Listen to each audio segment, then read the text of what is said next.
Dear global players, welcome to the G era. I've said this time and time again, and I'll say it again. This is my favorite era of the entire TCG to this date. Overdress is catching up pretty fast though. It's been really good so far. But the G era to me had some of the most fun gameplay, and that really holds up in Zero as well. The ability to just like toolbox for what you want with the G zone feels so damn good. And just in general, it's a fun time. So today we're going to sit down and talk about G set 1. So of course, the pack system changes quite a lot, crafting system changes quite a lot from this set onwards, and so we're going to talk about things from clan to clan to clan. Every set contains just 3 clans but quite a lot of support in it.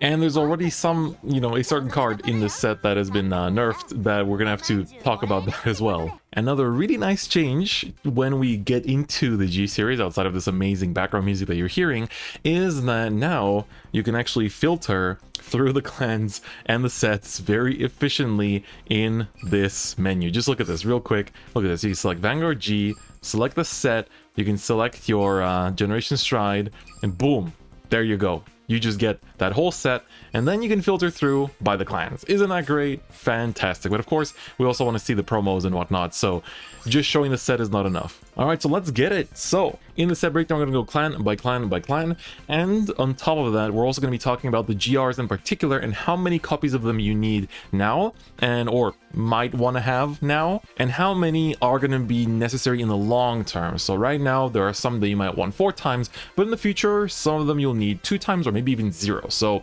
keep that in mind. Let's start off with the starters for Royal Paladin. So the first one we have is, of course, Ultima's best friend, Mr. Milius. So Milius says, GB1 Rearguard Circle, Karamas 1, put him into the soul, search your deck for a grade 2, and call it. And he has the effect, most starters have this effect in G, that this card cannot be retired by your opponent card effect. This is not resist, it's not the same as resist, so it can still be locked, it can be put back to the deck, etc, but it cannot be retired, which is pretty good. So this card is already quite a nice start, simply because you have the ability to tutor out grade 2s at will. So whether you need something, if you're playing Dual Knights like a Sword Me, you can search that out. It's not restricted to anything, just has to be a grade 2. You need Blaster Blade Spirit, you can tech that out. So really nice searcher, and we do like it for that. And the other grade 0 starter is this guy, which is the Knight of Drawn Sword, I guess. Well, you can put him into the soul to draw 1 and discard 1. So I guess in Legion decks maybe, but it's not really used. And then we look at some of the cards that are very generic throughout all of G. So starting off, we have Sicilius. So Sicilius says, when he's placed on Rearguard Circle from hand specifically, you can discard 1 card from your hand and search your deck for a grade 3 with Ultmile in its name and add it to your hand. Yes, that's right. They have changed these from the TCG, where now you can discard any card you want from your hand. It can be a grade 0, it can be a grade 3, it can be a grade 1, and search your deck for the grade 3 that you want to ride, which is a fantastic addition that just raises the consistency ceiling in the game, basically. So that's all obviously really cool. Even in decks that aren't based around Ultmile, you can play 1 Ultmile just to like use this effect to, just search out the Ultmile so you're not grade stuck. Because that second skill is like every single clan gets a card like this with that second skill, which says when you would be paying the cost for Stride, this card counts as grade +2, so grade 3 in your hand. And of course, in order to Stride, you have to discard a grade 3 to Stride. So there you go. You have another 4 grade 3s in your deck that you can discard to Stride, and that's very good. So obviously this card is one of the 4 of in basically every single Royal Paladin deck. And then we have new types of perfect cards that unfortunately cannot be exchanged for with the PG medals.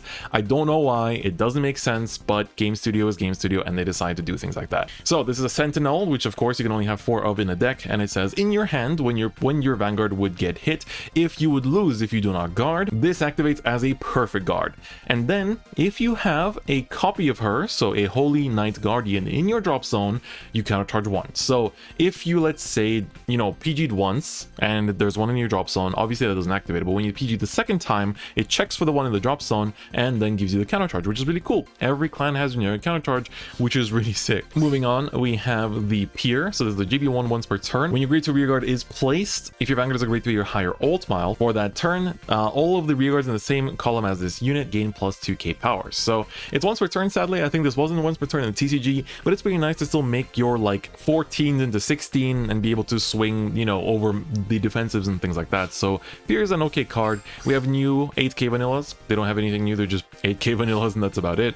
We have this common GB1 Kamos 1 and retire him to give 2 units +5k. So not really that great, but I guess it can help to build up a board, but it costs counterblast and needs to retire, so it's not great. This is GB1. So how GB1 works is that when you stride, you are on GB1 essentially, right? When there's a face-up stride anywhere, whether it's on your Vanguard circle or in your G-zone, it's GB1, and then at the end of the turn, your stride goes back to the G-zone, and you are on GB1, you know, you're going forward into GB1. And then next time when you stride again, and you have another stride face-up now in the Vanguard circle, and you have one in the G-zone, that means you're in GB2. So it keeps progressing, and so GB1 is an ability that activates when you have at least one stride face up, and when this guy attacks the Vanguard, he gets plus 3k power. So just a 10k attacker, but he's very generic and not, you know, restricted by archetypes. This guy is Rearguard Circle. When he attacks the Vanguard, gain plus 2k, but you'll notice that he does not have GB1. So this is like an early 9k attacker to the Vanguard, but he's not really that good. Then we have this card, the Knight of Steel Wing. So every clan gets a grade 1 like this. It says Vanguard Rearguard Circle. During your opponent's turn, gain 5k power. So this is an interesting card you can go into, like going first. You know, you can ride this and be 11k in your opponent's turn to punish them for calling their starter to the back row, like the left or right Rearguard Circle, and they'll have a boost. But it's kind of cool, I guess. Then we have this guy, GB1 with boost the Vanguard, gain 4k. So 10k booster on GB1, which is quite nice. So that's the grade 1s. The grade 2 is the most important part when it comes to Royal Paladin, though. Of course, this card, this is, I would say, a must-have for every single archetype right now in Royals, or at least majority of them. Even in, you know, we saw Jewel Knights are playing this, Pure Ultimate is playing this. So Knight of Twin Sword, he is a GB1 Rearguard Circle. When he attacks the Vanguard while being boosted, counterblast 1, and search your deck for a grade 2 that is not Knight of Twin Sword and call it. So that way you cannot loop the same effect by always calling the same card. You have to call something else. But in Jewel Knights, you can call Sword Me. Sword Me calls a grade 1 Jewel Knight, you have a free column just like that. So it's already really cool. And of course, in Alt Mile, you can just extend attacks. You even have a grade 2 in the deck that can boost, which is also nice. You can actually get boosters out of this as well. So just a great card. It's very generic, and we call this an Amber Clone. So an Amber Clone is a card that has a Rearguard Circle, GB1, when it attacks the Vanguard, while being boosted, counterblast 1. That's an Amber Clone, and I'll tell you why it's called an Amber Clone a little bit later. But just remember that, because a lot of people refer to Amber Clones in G, and you're gonna need to know that vocabulary. Up next, we have a Knight of Fragment. So he has a GB1 during your turn. If you have 2 or more grade 2 rearguards, gain plus 2k in the following ability. When his attack hits a Vanguard, Soul Charge 1, Counter Charge 1. So he's got everything. He's an 11k attacker, and on top of that, he counter charges and Soul Charges, which before, like, some clans had this, but no power up. So it's pretty good. It's a good card to call off the Knight of Twin Sword that then, you know, can attack being unboosted, or like, you know, just get a trigger on it and hit the Vanguard and things like that. So it's pretty good. Definitely quite a cool card, and I do enjoy its presence, its existence, I guess. Then we have Starlight Violinist. This is another really good card. Vanguard Rearguard Circle, when placed, counterblast 1, soul blast 1. Search your deck for a grade 2 that is not Starlight Violinist and call it to Rearguard Circle. So this is not GB restricted, so you can actually ride this and use the skill immediately to call a grade 2. If you're putting Rush 2, you can call something like a Blaster Blade Spirit and just pop their intercept, which is also quite cool. So I quite like Starlight Violinist. He is a pretty important card as well, so that's definitely nice. Talked about this guy earlier. This is Tech Gull. In the TCG, this was in set 4, not set 1, which is a nice little port. GB1 Rearguard Circle, this unique can boost. So this is a grade 2 that you can search out and put to the back row and boost with it. It's useful as like a 1-up, I would say.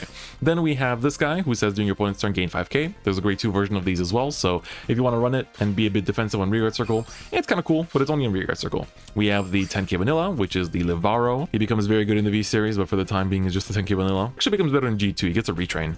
Then we have the GB1. When it attacks the Vanguard, gain 3k, so 12k attackers on GB1. These are generic, which is very nice as well. And then we have Ultimile. As you can see, I also have the rank rewards. So Ultimile, of course, is the face of Royals in G until the Aichi Legend that comes out and Blaster Blade Exceed comes and, you know, sweeps everything. And before that, there was also Sanctuary Guard. But anyway, Ultimile says GB2 during your turn, all of your front row units get plus 5k power. Just like that. You don't have to like fulfill anything. As long as you have 2 G-Zone like units face up, he gives your front row plus 5k, which can be pretty good in finishing the game when you can't stride anymore. And on top of that, when you do stride, so this is what people call a strider or a stride bearer, is units that have the skill that when you stride over it, it does something. So Ultimile is a Royal Paladin stride bearer, and he says, when a G unit strides over him, you can choose 2 cards from your hand and call them.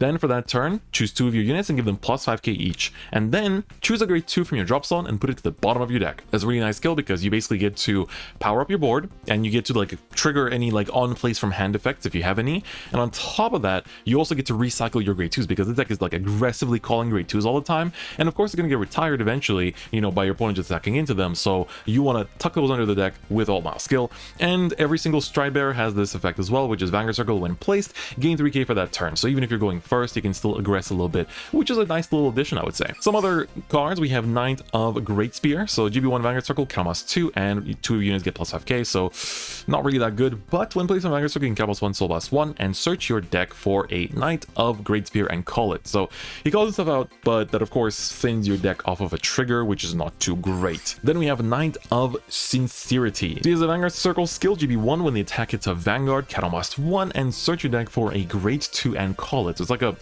budget Gabblade, I guess. And when a G unit strides over him for that turn, you can give your Vanguard plus 5k. So technically he's a stride bearer, but we don't really call them that in the lore. Next up, we have the Aura Shooter Dragon. So GB1, when it attacks the Vanguard, gains plus 6k. And Vanguard Circle, when plays, count +2, and search your deck for a grade 1 or greater and call it. So this could be okay for a budget deck, but it's a little bit yikes. And then finally, we have the Kunron, which is on attack, count +1, gain 3k. So these still exist in G, unfortunately. And going into G, we also have the addition of grade 0 triggers that are tied to a certain trigger type, right? So for free, this isn't actually in the set 1, but everyone gets for free a heal trigger that is a heal guardian. So these 5k power grade 0 heal triggers say, in your hand, when your Vanguard would be hit, if you would lose if you don't guard, you can use this as a 15k shield and guard with it, which means that it goes to your drop zone and, you know, it protects you from an attack, right? So if your opponent attacks you with a 21k and you're 11k, this will be discarded, putting you to 26, which guards the attack. So it's finally a touch of the real TCG in 0. It feels so good.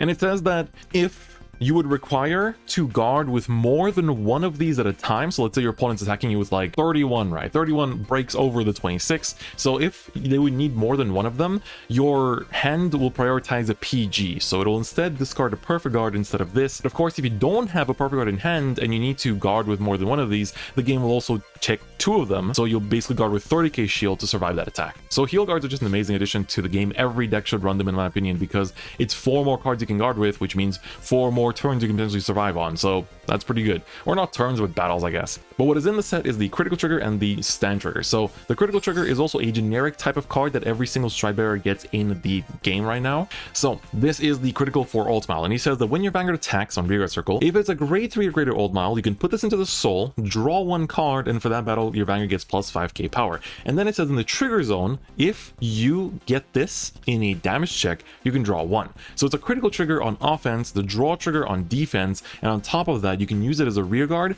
that goes into soul and draws you a card, thus providing extra soul if you need it in your deck. So I quite like Mr. Belenus. I think he's actually a pretty good card, but of course draws are still kind of preferred in 0 at the moment, and there's not that many decks that want to use these crits, but I like to hold on to them because I have hope, and these crits were very useful in TCG, although crits in general are just better in the TCG. And then stand triggers. So stand triggers are also, you know, grade 0 triggers in 0.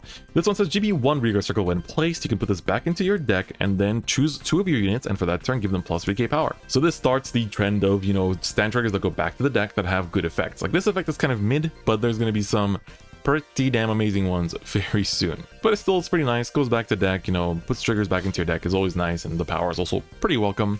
And now we get to the strides. So let's go in ascending rarity, right? The first we're going to take a look at is Mr. Samuel. So he's one of your potential first strides that you want to go into. So he says when you attack the Vanguard, if your opponent has 4 or less cards in their damage zone, if you have exactly 5 rear guards, you can count +1 and deal 1 damage to your opponent's Vanguard. This is a pretty good card because you can just force out damage and then you still hit with the Vanguard too, or you can use this to push them to 5 and then ask for a PG on the Vanguard swing, which is also pretty good. So he is not a bad card to run as a one of. You need maybe 1 copy of this stride. And up next there's Gabblade, which is the first of our 2 GRs for Royal Paladin in this set. So of course GRs only drop once per box. Their crafting material cost, at least right now in 0, in JP0, is 5,000, and I pray that this changes for global. And the skill says, Vanguard Circle, when the attack hits the opponent's Vanguard, you can search your deck for a grade 2 or higher and call it. So this card is your optimal first stride because you can sequence your attacks to basically go like rear into rear, rear into rear, this into Van, this calls the Knight of Twin Sword, and the Knight of Twin Sword can call another grade 2, thus you get basically 5 attacks in a turn, which is pretty good for little to no investment because this skill is free. In my opinion, right now, it is good to have this card at 2 to 3 copies. Like 3 copies is kind of best, but it will go down and down and down because royals get really good strides in the future. And even in the next support wave for royals, they will already get a stride that will basically be your second and third stride potentially, and the Gabblade will just be your first stride. So in the long term, I would say you just need 1 copy. In the long term, you can get away with just 1 Gabblade, and I think that if you're really just free to play and you want to prioritize that, you can stop at the 1. If you get a second one, it's cool, but see how your boxes go. The stride you need more than once, though, is of course Mr. Saint Blow. So Saint Blow Dragon is the G Persona Blast stride, and it's unfortunately a GR. So he says Vanguard Circle, when he attacks anything, can also work when you attack rear guards. You G Persona Blast, which means to choose another copy in your G zone and flip it face up, and then for that battle, for each of your rear guards, he gets plus 3k power. If you have 2 or more cards face up in your G zone, which means that you can only go into this on second stride or something like that, because you have to have 1 face up from your first stride, and then the second one gets put face up from him G Persona Blasting. So if you have 2 or more face up in the G zone, for that battle gains a crit, and until the end of the next turn, all of your grade 2 rear guards get the following ability. These cards cannot be retired by your opponent's card effects. So this is pretty sick because he essentially gives you a check in the Kagero matchup, so he can't get retired as easily. He's super big power, extra crit as well, which is always great. Now you're probably thinking, all right, so this is a pretty good effect. I probably need it as a 4-of, right? If you're a super competitive player, yes, at the start, you kind of want it as a 4-of because you don't have any other strides. There's only 3 types of strides right now, right? But the one nice thing is that in the long term, this is a 2-of, and in the super long term, it gets dropped. Like honestly, Saint Blow is unfortunately a stride that ends up not being played at all. In 0, it might still be played if the G zone expands to 16 in the future and we actually, like teching against Kagero and stuff is really important, because that's basically what you play this card for, is that like, yeah, the crit is nice, but you're mainly playing this because then Kagero cannot retire your rears anymore, cannot like get rid of your intercepts anymore. So in the long term, like you can pick up, like try to go for 2 because you'll need 2 for the time being, but keep in mind that in the future this card might be cut entirely. So I guess the same can be said for Gabblade too, but let's just say 1 for Gabblade, 2 for Saint Blow for the time being. All right, that's it for the Royal Paladins. Now for Kagero. So Kagero is pretty damn good in this set. As always, we have the Heal Guardians. So this is the same effect as all of the other ones that we talked about from Royals and all the other clans as well. I'll show the other ones later on as well so you guys can check them out. So that is the Heal Guardian, and now let's take a look at the actual specific cards. We have a new starter, which is the Wyvern Kid Ragra. So he has a GB1 effect, count 1 and put him into the soul, and then choose one of your opponent's grade 1 or lower rear guards and retire it. And this card can also not be retired by your opponent's effect. Yeah, cool effect, but Conroe still exists. So unfortunately, not really that good of a starter. Then the generic cards, we have of course the Stride Fodder. So the Stride Fodder is of course a grade 3 when you use this card for Stride. And when this card is placed from your hand on rear guard circle, discard 1 and search your deck for a grade 3 Blade Master and add it to your hand. I should have mentioned this with the All-Bow one, but there will be multiple All-Bows in the future. There will be multiple Blade Masters in the future. There'll be multiple Chronojets in the future. This searches all of them, which is pretty sick. And of course the countercharging PG, which is the Protect Orb Dragon. Then we have a nice new countercharger, which is the Aitoniki. So he says, when your opponent's rear guard is retired by your card ability, you can put him into the soul to countercharge 2, which is a pretty good trade. You get a soul and 2 countercharge, which is pretty sweet. Oddly enough, people want a Soul Blast to countercharge more than they want to, put cards into the Soul, but still a pretty good card. It's still a pretty good card. It's not played that much for the time being, but I could see it being played in the future just because it's still a really nice resource engine. Then we have this guy, which is the Mumito. GB1, when your opponent's rearguard in the same column as this unit is retired by your card ability for that turn, gain plus 2k, and the following ability, when they boost attack it to Vanguard, Soul Charge 2. So Blazing Flare as a 1-of sounds pretty good. You can fill up a bunch of soul and then use a skill to Soul Blast out your stuff. Yeah, I guess it's kind of a funny card, but it's not really that great for the time being. This is one of the first ever choice restricted cards in 0. It's not choice restricted on release, but the second month, keep in mind this card will get a restriction. So what does Mr. Lizard Soldier Grom do? Polska Grom. He says, rearguard circle when placed, Soul Blast 2, countercharge 2. That's it. That's all he says. That's a pretty good skill.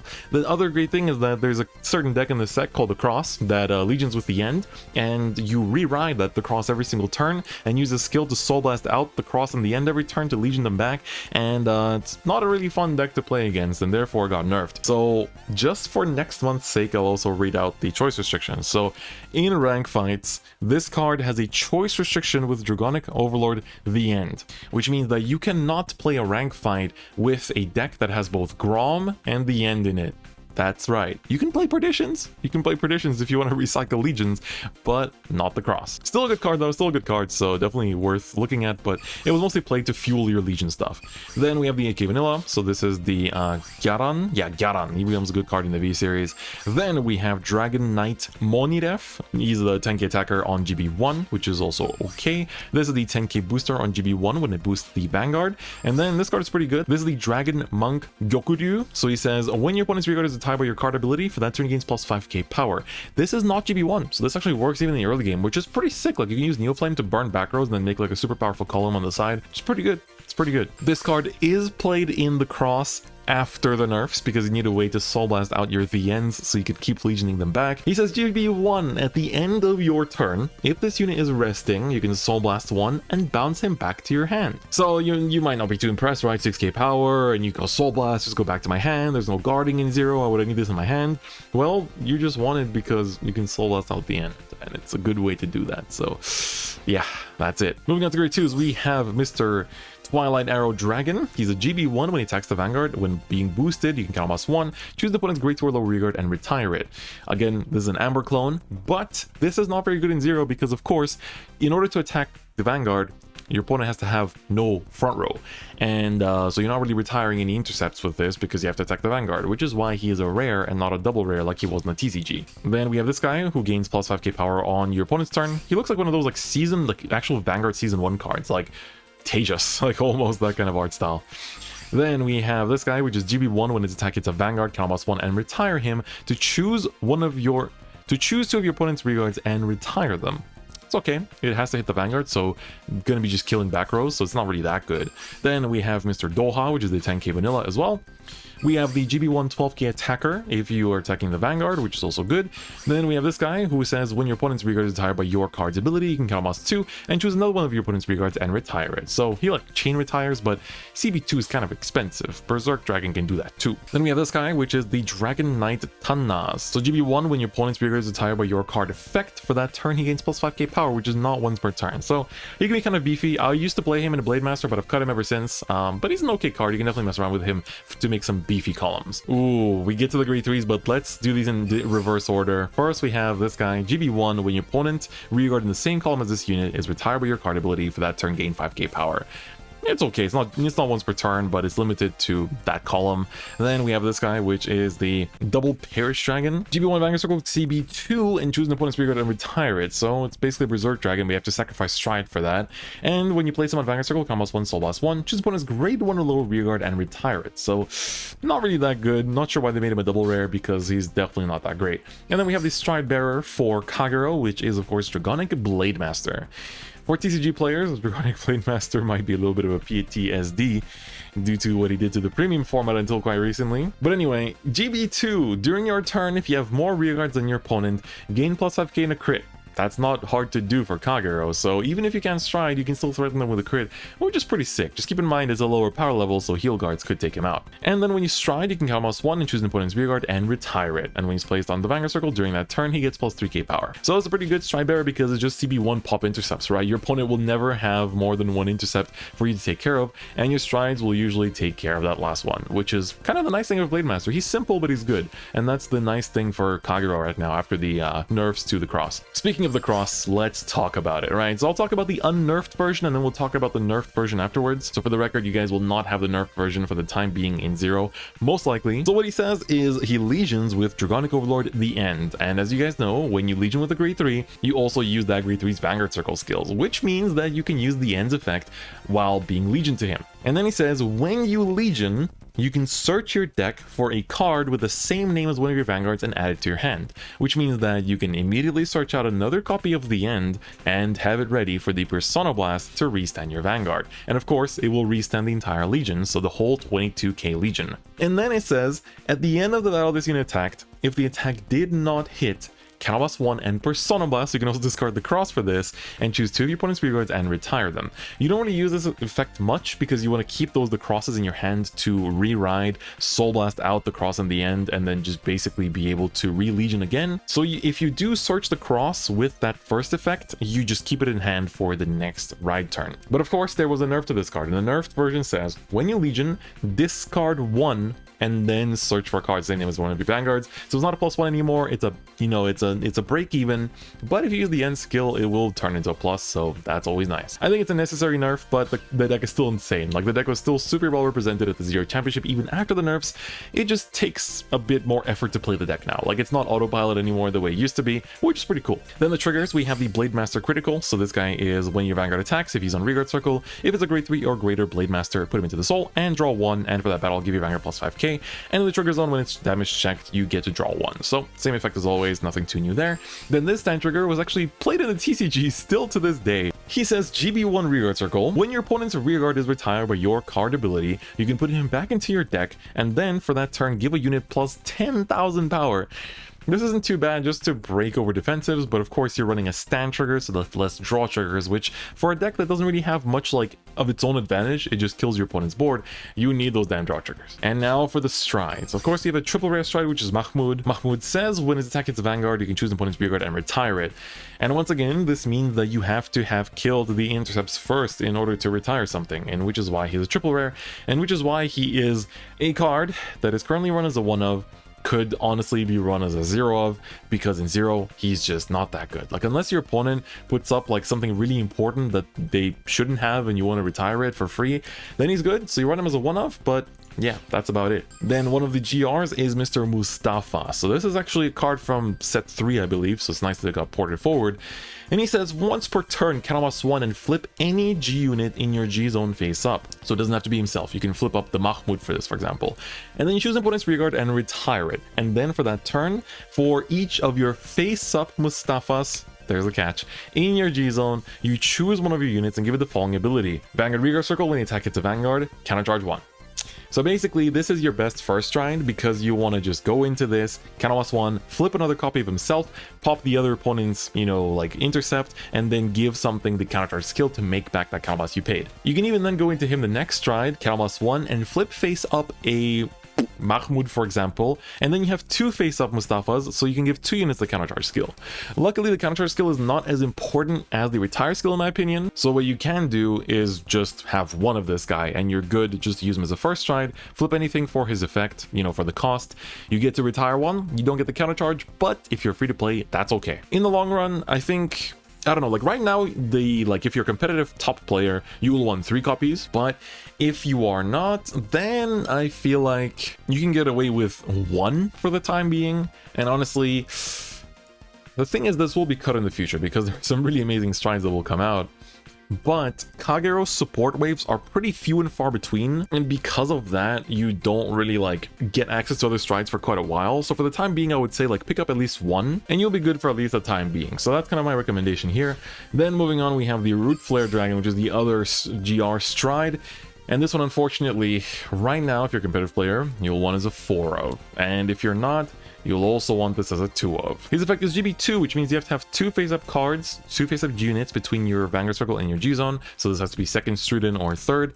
Once per turn, G Persona Blast. Choose an opponent's rearguard and retire all rearguards in the same column as that unit. Even in the long term, you'll want this as a 2-of because this actually bypasses resist. Because if your opponent has a resist grade 2 in the front row, but they have something in the back row that doesn't have resist, you can target that thing in the back row and it pops the column bypassing resist, which is pretty damn good. So he's just a really good stride. He's a really, really good stride, and he's the one that you want to go into, you know, on your later turns, helps to just control the board. Popping 2 rears for no cost is just insanely good. So I would say target 2. Target 2 for the time being. It doesn't hurt if you have the full playset, but saying that definitely hurts. And you shouldn't feel too pressured about it, because especially if you play the cross, you'll be spending some turns on being just in Legion, not striding, so you can definitely get away with like 1 Mustafa and 2 of the Root Flares. Alright, that's it for Kagero. Pretty long breakdown, not gonna lie. It's also because I just have so much to say, to be honest. Let's take a look at the 24th clan, finally in 0, Gear Chronicle. So Gear Chronicle, we have quite a bit to cover because of course it has a much more vast card pool, purely because it is a clan that didn't exist until now in Zero. So we have a few starters. First things first, you have Gunner Gear Draco Kid, which is a Forerunner, and GB1, Cost 1, put him into the Soul, and search your deck for grade 3 and add it to your hand. So you have to have Stridden to do this, but he basically searches you out for another Stride Fodder, which is okay, it's fine. He can't be retired by your opponent's effects, which is like the main reason you want to kind of run him, so it's pretty okay. Then we have this guy, which is GB1. When your opponent's rearguard is put to the bottom of their deck by your card's ability, he gets plus 5k, which is not one per turn, so he can actually get pretty buff. And then finally we have the grade 3 Searcher. So this guy says, Cost 1, put him into the Soul, look at top 5, add a grade 3 among them to your hand, which is arguably the best starter right now for Gears, until Mr. Chronodran comes out and Mr. TikTok comes out and all that kind of stuff. Now moving on, we have the Stride Fodder, of course. This is the most famous one probably, Mr. Steam Breath Dragon. So when placed from hand, discard 1, search your deck for a grade 3 Chronojet, add it to your hand. There'll be more Chronojets in the future. There's Chronojet G and Z, so you can search any of them. And in hand, when you would discard for Stride, he counts as a grade 3, which is also great. Then we have the countercharging perfect cards, which is the Arlim. So again, same as always, countercharging PG. Then we have this girl, which was a manga promo back then, who says Vanguard Circle and Rearguard Circle when placed, Soul Charge 1. This is actually run. This is actually run because you can Soul Blast for, not you, for GG. GG says Rearguard Circle when placed, Soul Blast 2, draw a card. So you can build up more of a soul and then use multiple GGs to just Soul Blast in order to draw, right? It's not that bad, but some people like to use their soul for something else, which is Mr. Meshide. So he says GB1 once per turn, when your opponent's rearguard is returned to the bottom of their deck by your card's ability, Soul Blast 1, countercharge 1. So this is one of the few counterchargers in Gear Chronicle right now, but it's not the only one, which is why some people don't play him, because they just rely on the other one. But he's a pretty nice card and I do like it myself. Then we have the Steam Maiden Urnin. When placed on Rearguard Circle, if your opponent has 2 or less rearguards, you can discard 1 and draw 1. So it's a cycle card. It's okay. Then we have the 8k Vanilla, the Mazer Gear Dragon. Then we have Mr. Gear Wolf, which is actually run in the set 2 meta for a little bit. This guy says when your opponent's rearguard is put back to their deck by your card's ability, he can give himself plus 3k for that turn. Not once per turn, by the way, so he can be a 10k attacker, 10k booster, 13k, 16k, etc. It keeps scaling for every one that you put back, but just as a 10k booster, he's already pretty good. Then we have this guy who says when he attacks the Vanguard, gets plus 2k, even on non-GB1, which is pretty okay. Then this guy is GB1 when he attacks the Vanguard, gain plus 3k, so it's a 10k attacker.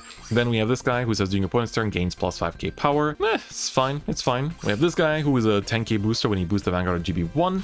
Then we have this guy who says when your opponent's rearguard is put back to their deck by your card ability, gain plus 5k, not once per turn, which means that technically he goes up in power faster than the doggo, but the doggo is 7k base, so even if you don't put back any, he's still a nice boosting number. Then we have the grade 2s, and this is where a lot of terms come in, because we like to call things terms. So remember I kept saying Amber Clone? Steam Fighter Amber. That's why we call them Amber clones. Amber says GB1 when he attacks the Vanguard, if it's boosted, cost +1.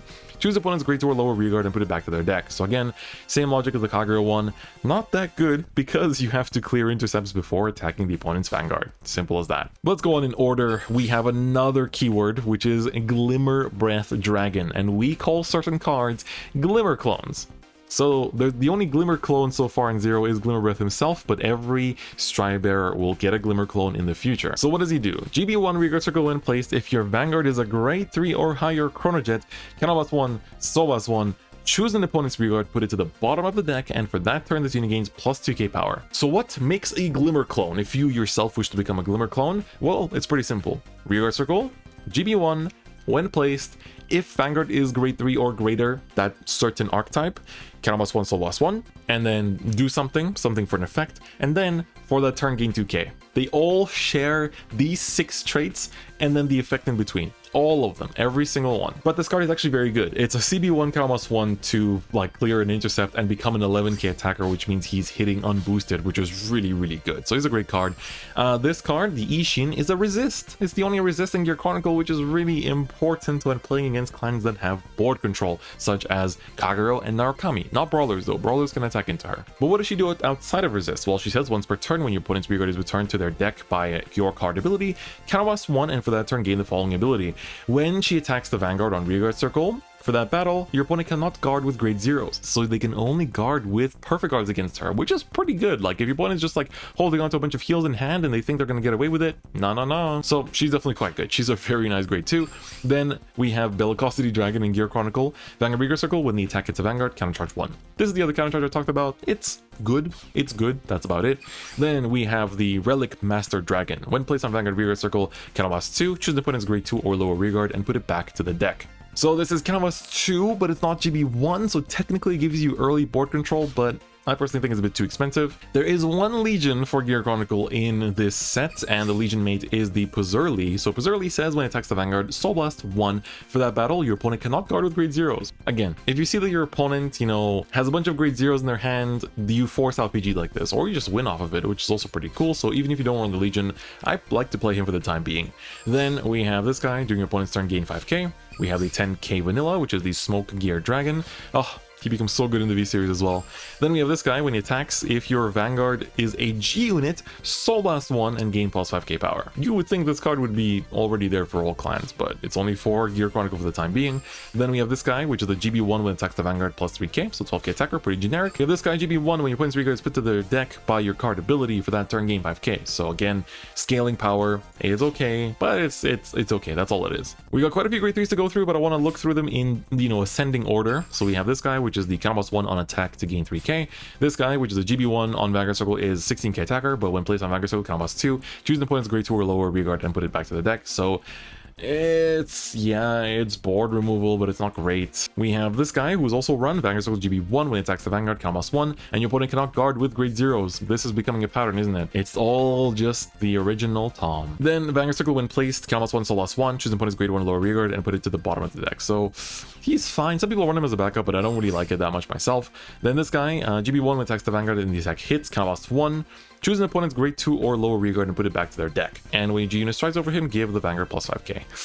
Not really that great. Then we have the Legion, which is the Ruin Disposal Dragon. So he legions with the Puzurli, and it says when you Legion, you choose an opponent's rearguard and put it back to their deck, which is pretty cool. It's a free intercept clear, and when he attacks the Vanguard, counterblast 1, he gets plus 3k power, and you choose an opponent's grade 1 or lower rearguard and put it to the bottom of their deck. So it's even more control, which is actually not too bad, and most people run this as a backup grade 3 in Chronojet. And of course, Chronojet has a rank reward art, but of course it's the original, and he is basically the face of the G era. So goodbye Blaster Blade, hello Chronojet Dragon, he is our boy. So what does this beautiful dragon do? He says GB2 when he attacks the Vanguard, for that battle gain 5k power, and if your opponent would guard with a Sentinel, they have to randomly discard a grade 3 or higher in order to perfect guard, otherwise they cannot Sentinel for that battle. They can still heal guard though, so keep that in mind. They can still heal guard, but they will not be able to Sentinel, and as decks are running less and less grade 3s now, this might actually come out. So keep track of what your opponent's checking and what they've shown you so far throughout the game, because you can actually use this effect to win the whole game. On top of that, you can also, when you stride over him, counterblast 1 and choose an opponent's rearguard, put it to the bottom of the deck. So this is another way to clear intercepts, just like Blade Master, which is very sick. And when he's placed on Vanguard Circle, gain 3k, just like always. So Chronojet, great card, just board control, guard restrict, everything you would want. We have the generic critical, which is the Doki Doki Worker. I think it's Wakey Worker in English. So he says when your Vanguard attacks, if it's a grade 3 or greater Chronojet, put it to the soul, draw a card, and your Vanguard gets plus 5k. And when you damage check it, draw a card. So same as always. The stand trigger here, which is the Waku Waku Worker, says GB1, at the end of the battle that it boosted, you can put him back to your deck and then choose one face-up card in your G-zone and turn it face down. So because in order to, like when you stride, you can only choose face down strides that you can stride into. So this lets you reuse some of your strides. So for example, if you're a budget player and you only have one copy of a stride that you want to stride more than once, well, this is your boy. This is what will help you do that, because he will turn them face down for you, which is pretty nice, I guess. So might want to consider running him if you're really on that kind of budget. And then we have the Uluru, one of the most famous heal triggers of all time. Such beautiful art too. She's the heal guardian for Gear Chronicle, and that's about it. And then let's go into the strides. Of course, we have Mr. Mystery Flare Dragon himself. This is quite an iconic stride too. He says when its attack hits a Vanguard, counterblast 4, and then reveal the top 3 cards of your deck. If all of the revealed cards have 3 different grades, you gain 1 more turn. If they are not 3 different grades, you countercharge 4. So he refunds his own effect, but If you hit it, you get a bonus turn. You had to sync CB4 for that though, so it's a pretty big investment. But of course, that means your extra turn, you can draw again, you can stride again, you can attack again, you can call your stuff again. It's great. It's great. So a lot of people go into this as their first stride if they get rushed, which is pretty cool, and it's only a double rare, so you can honestly just abuse this card if you want to if you're a budget Gear Chronicle player. Then you have 2 triple rare strides. Gear Chronicle has the most amount of strides, by the way, if you haven't noticed already. We have the Lost Age Dragon. When its attack hits a Vanguard, you can choose an opponent's rearguard, put it to the bottom of the deck, so you can get rid of annoying boosters, and of course the rearguards that cannot be retired, because they can be spun back to the deck. And then we have Chronos Command, which was the original GR in the TCG, but he's only a triple rare in 0. So he says when its attack hits a Vanguard, Counterblast 2 and Soul Blast 1, and put all of your opponent's rearguards to the bottom of the deck. And because this targets all of them, this also gets past resist, which is very sexy. It's a nice card. Like if your opponent overcommits and has like grade 3s in the front row and stuff, and you just, you know, you can hit once, go for it. You get to like spin the entire deck back, which is pretty nice. So for triples and doubles, like Mystery Flare, once is fine, but you can definitely play like 2 or 3 or even 4 if you want to really just meme it up. Lost Age 1 if any, like honestly 0 is fine.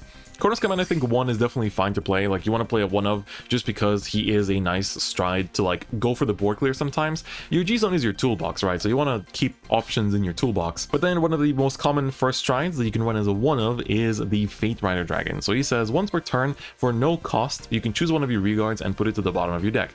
And search your deck for a card with grade +1 of that card and call it. So if you put a grade 1 back to your deck, you call a grade 2. If you put a grade 0, like a heal trigger back to your deck, you call a grade 1. And then for every face-up card in your G-Zone, you can choose one of your units and give it +3k power. So that's quite nice. It doesn't require any Persona Blasting. You can just stride into this, use a skill, and then move on with your life. Sometimes you do want to go into a second copy just because then you have more power going around the board too, but you can easily get away with just 1 copy of Fate Rider. 2 is nice to have. 2 is nice to have because then your G-Zone is like 1 Chronos Command, 1 Mystery Flare, 2 Fate Riders, and then 4 Ragnarok Clocks if you're really competitive. But you can definitely get away with 1, so don't feel too pressured. In the long term, I think it's okay to still run the 1 of 2 because it's a way to like cycle back your triggers and stuff, or just like cycle your grade 1s into 2s, get intercept out of your deck. So for 0 turns, I think you'll want the 1 of in the long term too. And finally, we have Ragnarok Clock Dragon, which is the G Persona Blasting stride for Gear Chronicle. So this is a Gear Dragon in race. You will want to know this for the future. And he says when he attacks the Vanguard, Counterblast 1 and G Persona Blast. For that battle, your opponent cannot guard with grade 0s. The pattern continues. And then if you have 2 or more cards face up in the G-Zone,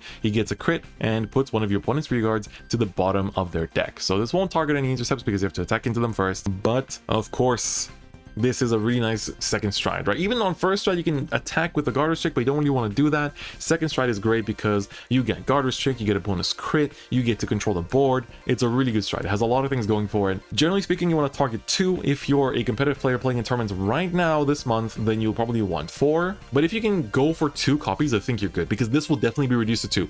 This will be reduced to 2, but it will be run because there will be a stride in the future that can kind of abuse this. Not really abuse it, but inherit it, if I can say that. But there is also a stride coming out in the next Gear Chronicle support wave that you will want to play 4 times, and it's probably going to be a GR. And let's just say you're going to need to make space for that. So this is definitely going to be going down to 2 in maybe 4 sets. So pick up 2, you're safe with 2. If you're really like playing in cash tournaments this month, then you want to have 4 if you're playing Gear Chronicle there. But that's all I'm gonna say. So yeah, that's all the cards. That's literally all the cards, which is kind of crazy to think about. Let me quickly show you all of the promo cards here that we have for all the clans. So as you can see, we have all these lovely Heal Guardians. So all of these Heal Guardians have the same effect, and they all, you know, every single clan gets one. Every single clan gets one. These are normally released in like future sets for G, you know. Oh yeah, don't mind the starters, of course. Starters are part of promos, so that's one thing. But yeah, like all of these, you know, Heal Guardians, like this one comes out in like GB206 and like in a trial deck even, so it doesn't come out for a long time, but it does have its representation, which is very, very nice. And then 2 more free cards that you get just by logging in tomorrow are of course the Magm. So this is a generic stride, it has no skill, but it's a 16k base instead of 15 like they usually are, so it has 1k more power. And Atmos, which is a card that says when it attacks the Vanguard, counterblast 1 and gain plus 10k power. So of course this can be run in every single clan, so any clan that does not have strides for the time being will be running these 2 strides, right? If you're running a break ride deck, you can stride over the break ride. You don't inherit the break ride effect, don't get too excited, but it's a way to build up, you know, hand. Every time you stride, you draw a card as well to make up for you discarding a card, and so that way you can like filter into some pieces while you hit hit limit break to break right over and do stuff. Or in a Legion deck too, like Brawlers, you can also just like go into these shrines as well while you're building up your drop zone in order to Legion. So yeah, this has been a very, very long set review, but just like how we opened packs for a very long time for G Set 1, I wanted to really like break things down to the most beginner-friendly terms for this first set as well. So hope you guys liked the video. Let me know your thoughts on today's set breakdown. I'll be doing the set 2 one next month, so you can look forward to that as well. This set is definitely a lot more meta impactful than set 2 across the board, let's say. Like all three of these clans are very good. Whereas in set 2, yeah, like they're good, but it feels like you can definitely skip that set a bit more than you can afford to skip this one. Because here, like the Gear Chronicle package in this set, most of it is used in the future. Ultimile, some of these cards are used in the future, and of course for Kagero, the cross is good for a long time too. But anyway guys, if you liked the video, please do give it a like, and if you haven't already, please do subscribe. But otherwise, I'll see you guys next time. Bye bye.